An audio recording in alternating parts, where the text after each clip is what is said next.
नमस्कार, live cities में आपका स्वागत है। मैं हूं आपके साथ प्रीति झा। पूर्णिया के रुपौली विधानसभा सीट के लिए आज सुबह से ही वोटिंग प्रक्रिया जो है वो चल रही है। 7 बजे से मतदाता जो हैं मतदान केंद्र पर पहुंच रहे हैं और अपने मताधिकार का प्रयोग कर रहे हैं और ऐसे में वोटिंग परसेंट जो है वो भी निकलकर सामने आ रहा है। और अभी आप देख रहे हैं कि 9 बजे के बाद की जो वोटिंग परसेंट है वो हम आपको बता दें तो रुपौली विधानसभा उपचुनाव में 9 बजे तक 9.23% वोटिंग जो है वो हुई है और आज शाम 6 बजे तक वोटिंग होनी है। देखिए, लगातार जो लोग हैं, जो जनता है वो पहुंच रही है मतदान केंद्र पर और अपने मत का प्रयोग जो है वो करते हुए नजर आ रहे हैं। और ऐसे में आप समझ रहे हैं कि त्रिकोणीय वहां पर मुकाबला है, जहां एक तरफ इंडिया गठबंधन या यूं कहे तो आरजेडी के तरफ से बीमा भारती चुनावी मैदान में है, तो वहीं दूसरी तरफ जदयू से बात करें, एनडीए से बात करें तो कलाधर मंडल जो है वो चुनावी मैदान में है और वहीं निर्दलीय शंकर सिंह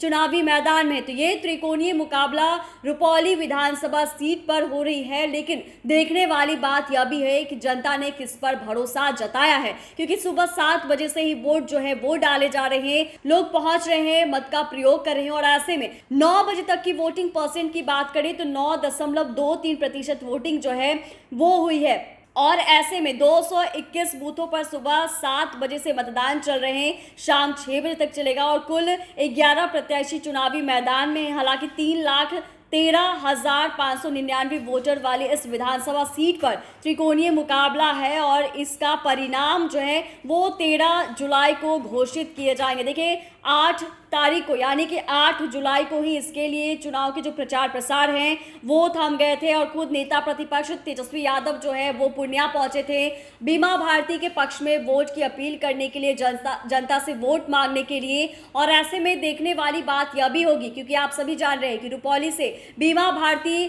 पहले विधायक थी वहां से और फिर किस तरीके से वो जदयू कोटे से वहां विधायक थी और जब उन्हें लोकसभा चुनाव लड़ना था तो वो आरजेडी का उन्होंने दामन थामा था और जदयू से उन्होंने इस्तीफा दिया था और अब फिर से आरजेडी जो है उन्हें रुपौली उपचुनाव को लेकर टिकट देती है और बीमा भारती आरजेडी से रुपौली में चुनाव लड़ रही हैं। वहीं दूसरी तरफ जदयू के तरफ से, एनडीए के तरफ से कलाधर मंडल जो है वो चुनावी मैदान में है और निर्दलीय शंकर सिंह भी चुनावी मैदान में। और आपने देखा कि कैसे पप्पू यादव जो है वो भी बीमा भारती के समर्थन में उतरे थे, उन्होंने भी उनका साथ दिया था और कहा था कि कांग्रेस जिस विचारधारा को अपनाती है, जिसका समर्थन करती है, हम भी उसी का समर्थन करते हैं। और ऐसे में एनडीए के तरफ से कलाधर मंडल है, तो वहीं दूसरी तरफ इंडिया गठबंधन की बात करें तो वहां से बीमा भारती चुनावी मैदान में है और पप्पू यादव ने भी उनका साथ दिया है। लेकिन 9 बजे तक का ये जो वोटिंग परसेंट है वो आपने जाना है और देखने वाली बात यह होगी कि शाम तक वहां के वोटिंग परसेंट क्या कुछ होते हैं। शाम 6 बजे तक